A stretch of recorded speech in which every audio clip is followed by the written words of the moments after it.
Let's bring in Dan Perry now, who's the former chairman of the Foreign Press Association of Israel, joins us from Tel Aviv. Dan, thanks for joining us here on Al Jazeera. I just want to go back to those images that we've seen, perhaps we can show them on screen, of the director of the Kamal Adwan Hospital, Hussam Safia. He was in his white coat, picking his way through the ruins, this paediatrician appealing to soldiers through the ruins of Gaza. It just speaks so powerfully of the terrible tragedy of all of this, whichever side of the fence you sit. Nick, of course it does. I mean, obviously. And anyone in any place on earth, including in Israel, would have to agree. But I fear that we have here a war of narratives where there's a lot of untruth on both sides. This constant talk about Israel being determined to execute a genocide in Gaza simply ignores the fact, what I believe is the fact, that if Hamas coughed up the hostages and laid down its arms, and allow the establishment of a different authority in Gaza, not necessarily Israeli occupation, Palestinian rule in Gaza, any other possibility except for Hamas being in charge in Gaza after they committed the atrocities of October 7th and swore they'd do it again and again and again after they ruled Gaza the way they did for 17 years and squandered billions on building tunnels and establishing one of the world's largest non-government militaries for the sole purpose of attacking Israel. The big picture is, it is reasonable for Israel to no longer tolerate Hamas being in power in Gaza. I believe if Hamas was not in power in Gaza, that would be a tremendous service to the Palestinian people, first and foremost to the Gazans, upon whom Hamas has brought ruin. If Hamas were to lay down its arms and give up the hostages, there would be no more fighting in Gaza. I assure you of this. Now, all this talk of Israel's determination to kill Palestinians, to harm civilians, to establish settlements in Gaza is nonsensical. What they want is really very simple.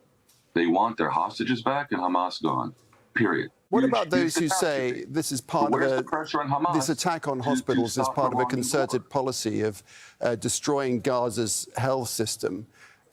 Do you not agree with that? Are they truly just targeting it because they believe that what they term Hamas terrorists are lying within? What is the ultimate aim of destroying the healthcare system? No, I don't think that's their ultimate aim. Their ultimate aim, and I can't say this enough times, to get back the hostages and to remove Hamas from Gaza. Now, they have gone about it, I believe, in ways that are highly problematic, in some cases potentially morally wrong, and not that effectual. But their goals are to get back the hostages and to remove Hamas. I know this. If I were the Israeli government, I would have done much more to create a narrative that would have enabled more of the world to back my strategy. And that would have included clearly stating that the Palestinian Authority would be allowed to return to Gaza to run it as before 2007, when they were expelled by Hamas by force. They haven't done that, and I lament that, and I criticize that. But if you believe that Israel's claims that Hamas is systematically used, health facilities, schools, mosques, and other civilian infrastructure as command centers, as hiding places, and indeed as weapons depots, then you're very naive. I hate to say it. That is precisely what Hamas does, because Hamas's tactics are to bring ruin upon those sites specifically, so Israel will be criticized. We haven't seen the evidence of what you described there. No evidence at all. But anyway, Dan, we run out of time. Do appreciate your perspective. Thanks for coming here on Al Jazeera. Thank you. Dan Perry, who's the former chairman of the Foreign Press Association of Israel, joins us now from Tel Aviv. Dan, good to have you with us again. From both sides, everything that we're seeing makes it clearer than ever that all this needs to end as soon as possible. Winter is upon the people of Gaza, and that's the least of it, as we've just been hearing. The incoming Trump administration, do you think that's going to change things? Could that expedite this ceasefire? I think so. I don't know how much impact Trump has on Hamas, but I think he might have on Israel. Netanyahu would find it far more difficult to sweep aside the desires of Trump in the way that he did with Biden, who clearly had tried to propose to Israel a not unreasonable way out of this, even a year ago.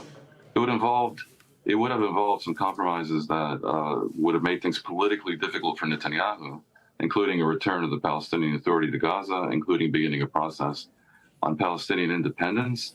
These are things that at least half of Israelis want, and probably a majority at this point want to end the war on almost any terms. Netanyahu's been resisting it, and I think Trump has leverage over Netanyahu, yes. Right. Is it right to say that many in Israel believe that Netanyahu has kind of engineered a situation, he's sort of engineered a forever war, a war that he doesn't want to end for his own reasons? I mean, would that be the view? I mean, it's talked about, but is that the view within Israel by perhaps the majority? I don't know. Yes, that is a widely held position in Israel, absolutely. I'm very sad to say it because it suggests a kind of cynicism that is horrifying to contemplate. I have to underscore, it isn't at the level of evil that I personally ascribe to Hamas, which I think is hoping to bring destruction upon the Palestinians because they find PR value because it rubbishes Israel.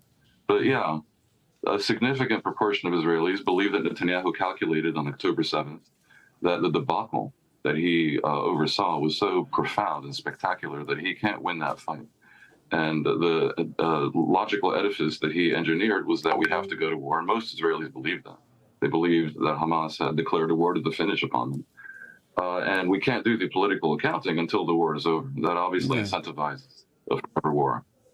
Moreover, because the far right in his coalition actually does want the things that some people suspect Israel wants, which is forever occupation of Gaza. If he ends the war and pulls out of Gaza, of course, if he does this while leaving Hamas in power, which for Israelis would be an unendurable defeat, basically, then his government will collapse. And all the polls show he would lose the election. Just one more, Dan, if we can. The year is very nearly done. Do you think, as we look back over the past year, would you say that Israel, potentially, it's hard to say, of course, but is Israel in a better place than it was a year ago in terms of its future? Is it more secure? Is it brighter? Is it more prosperous? Is it safer for its people? Oh, well, I don't think anyone can in good conscience look at the destruction on all sides that has occurred in the past year and find the value in it or earn net gain. But undoubtedly, Israelis will say that the fact that Hezbollah has been eviscerated in Lebanon is good for Israel and good for Lebanon. They'll say that if somehow, at the end of the day, what comes out of this in Gaza is not ruled by nihilistic, jihadistic mafia like Hamas, but something better, then that would be an improvement. I think they would also hope that the changes that happened in Syria, not as a direct consequence, but possibly in relation to the weakening of Hezbollah, also would be better for Israel and for Syria primarily. I think if all this ends up weakening the Iranian so-called axis of resistance and putting the Islamic Republic basically in its corner, as opposed to trying to spread chaos and mayhem all over the region, that too would be an advantage. Okay. All right, Dan, we'll leave it there. Appreciate your perspective. Dan Perry, former chairman of the Press Association of Israel. Thanks very much.